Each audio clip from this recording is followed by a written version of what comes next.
Malam itu, angin berhembus dingin menusuk kulit langit gelap tanpa bintang.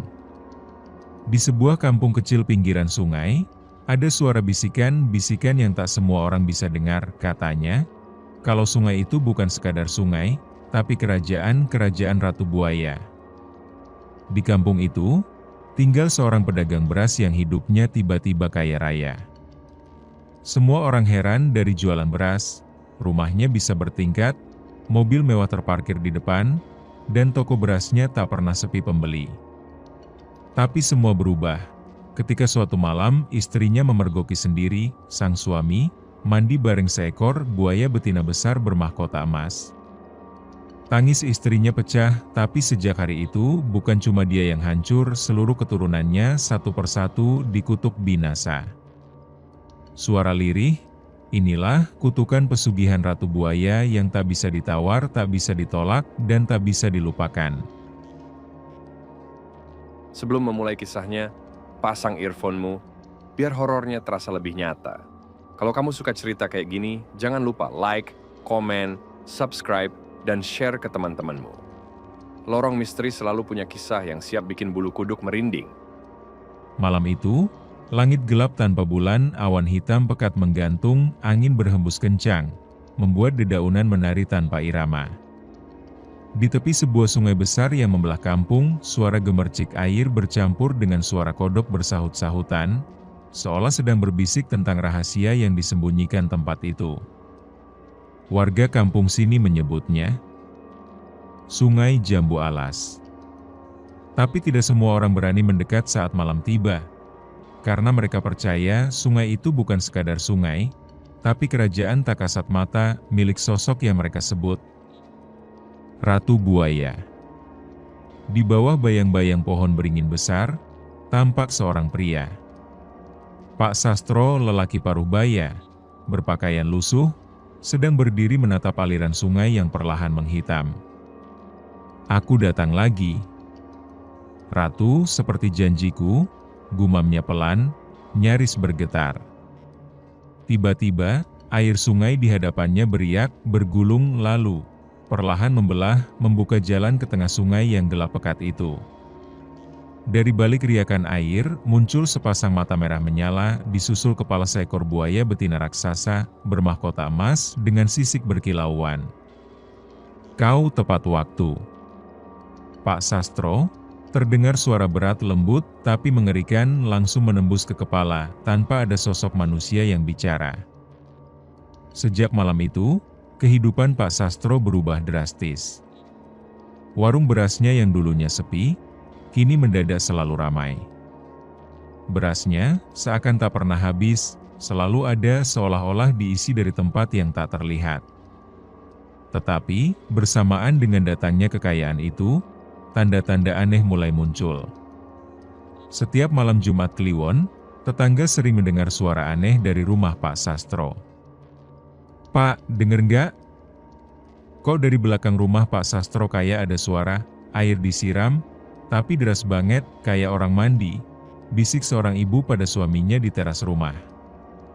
Tak hanya itu, warga juga mulai melihat kolam kecil di belakang rumah Pak Sastro yang dulunya cuma kubangan, kini berubah jadi kolam besar dengan air yang selalu bergelombang, seolah-olah ada sesuatu yang hidup di dalamnya.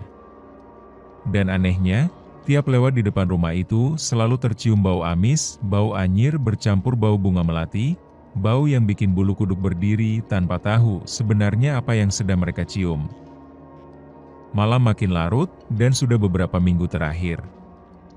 Pak Sastro sering pulang lewat tengah malam dengan pakaian basah, bau amis, dan tatapan kosong seperti habis keluar dari dunia lain. Bu Sri, istrinya, mulai merasa ada yang tidak beres. Hatinya gelisah, rasa curiga itu makin hari makin menyesakkan dada. "Mas, kok tiap malam pulang selalu basah begini?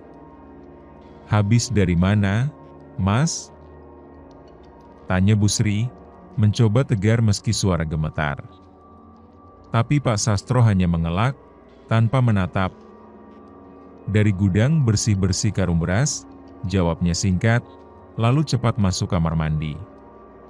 Namun, batin seorang istri tak bisa dibohongi. Busri mulai diam-diam mengamati. Dan malam itu, saat melihat suaminya membawa sesuatu ke belakang rumah, rasa penasaran itu meledak. Tanpa pikir panjang, ia nekat mengikuti dalam diam dengan napas yang sesak oleh ketakutan dan firasat buruk yang makin kuat. Dengan langkah pelan, tubuh gemetar. Busri mengikuti suaminya yang berjalan menuju sungai, menembus kegelapan malam, hanya diterangi rembulan yang sesekali tertutup awan.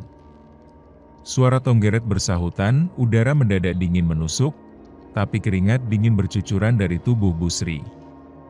Dari balik semak-semak, matanya membelalak, tubuhnya nyaris roboh. Ketika melihat air sungai, perlahan membelah, seperti ada tangan tak kasat mata yang membuka jalannya.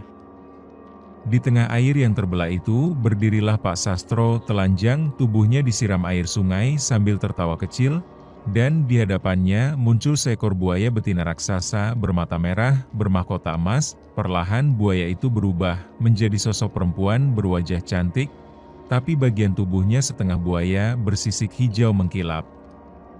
"Kau datang lagi, kekasihku," suara lembut sang ratu buaya sambil melilitkan ekor panjangnya ke tubuh Pak Sastro. Pak Sastro tersenyum. "Aku datang, Ratu, seperti janjiku."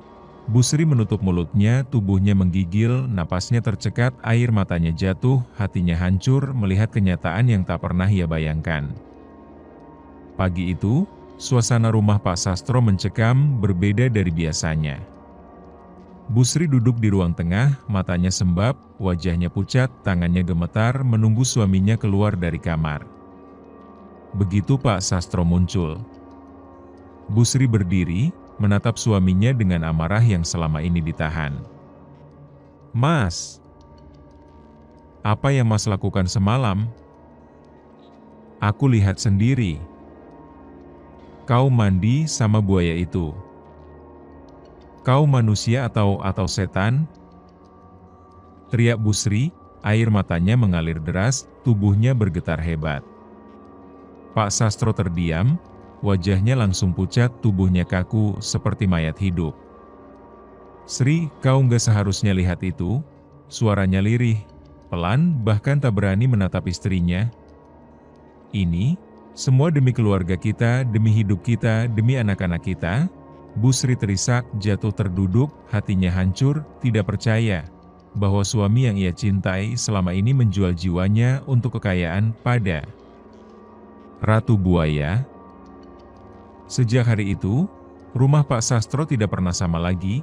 Malam-malam terasa lebih dingin, lebih mencekam, suara-suara aneh mulai terdengar dari dalam kolam belakang rumah, suara percikan air disusul suara cekikikan perempuan bercampur desisan seperti suara reptil. Dan malapetaka benar-benar dimulai saat anak sulung mereka, Bayu, tiba-tiba jatuh sakit tanpa sebab. Tubuhnya panas, matanya melotot, badannya menggigil, dan yang paling mengerikan dari pori-pori kulitnya, perlahan keluar sisik-sisik tebal, seperti sisik buaya. "Mas! Mas! Lihat anak kita!" "Astagfirullah!" teriak Busri, memeluk Bayu yang meraung kesakitan. Pak Sastro hanya berdiri mematung, wajahnya pucat, keringat dingin mengucur deras. Ia tahu ini adalah tanda bahwa bayaran atas perjanjiannya mulai ditagih oleh Ratu Buaya. Satu persatu, kutukan itu menelan keturunan mereka. Setelah Bayu, kini giliran anak kedua, Intan. Malam itu, suara gemuruh dari kolam belakang terdengar lebih keras dari biasanya, disusul jeritan Intan dari dalam kamar. "Ibu, tolong!" Busri berlari, membuka pintu kamar, dan tubuh Intan terguling di lantai, wajahnya pucat, matanya kosong, dan di kedua kakinya, tanpa bekas gigitan, bekas rahang buaya, daging robek, berdarah-darah. "Astagfirullah! Ya Allah, apa dosa kami, apa salah anak-anakku?" teriak Busri sambil menangis histeris, memeluk tubuh putrinya yang dingin. Dan sejak itu, bayi mereka yang masih merah hilang lenyap, hanya tersisa kain putih berdarah di dalam buayan, tanpa jejak, tanpa suara, hanya bau amis dan suara gemercik air dari kolam belakang rumah. Malam-malam di rumah Pak Sastro, tak lagi seperti rumah manusia, tapi seperti neraka yang berdiri di tengah kampung. Setiap tengah malam, suara cekikikan perempuan terdengar jelas, bercampur suara percikan air, suara benda diseret, dan kadang suara derap langkah, seperti sesuatu merayap di lantai. Busri tak lagi bisa tidur, matanya sembab, tubuhnya gemetar, dan yang lebih mengerikan, tiap membuka pintu kamar mandi, air di bak mandi berubah merah, bau amis menyengat, dan di dasar bak, terlihat sisik-sisik buaya melayang perlahan.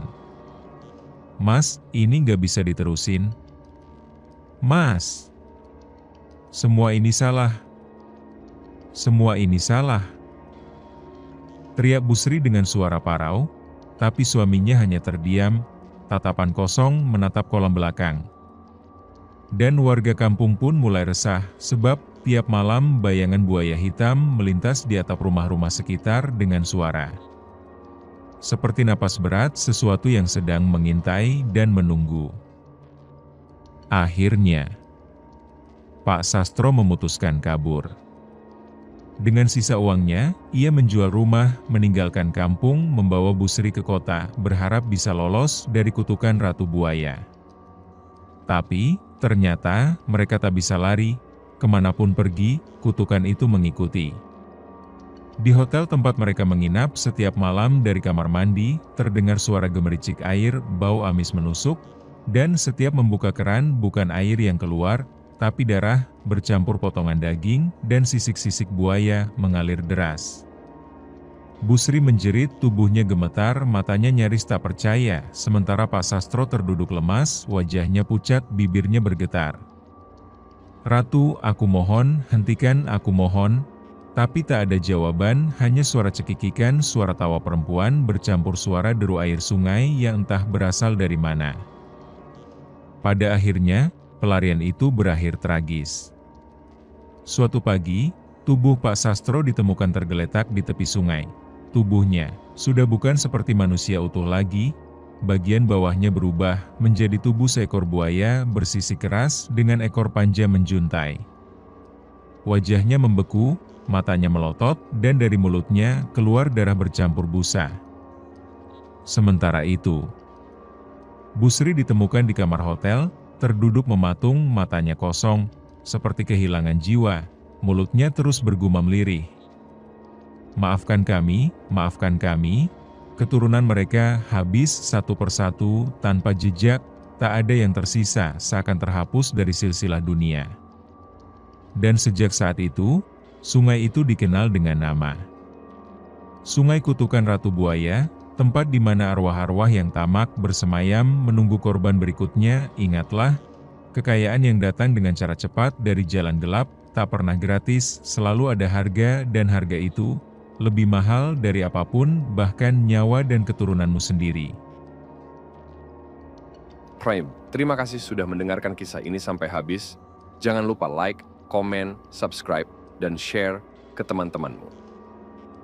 Lorong Misteri akan selalu punya kisah yang siap bikin bulu kuduk merinding, dan jika mau request judul cerita, silahkan komen di kolom komentar di bawah. Kami akan buatkan untuk kalian.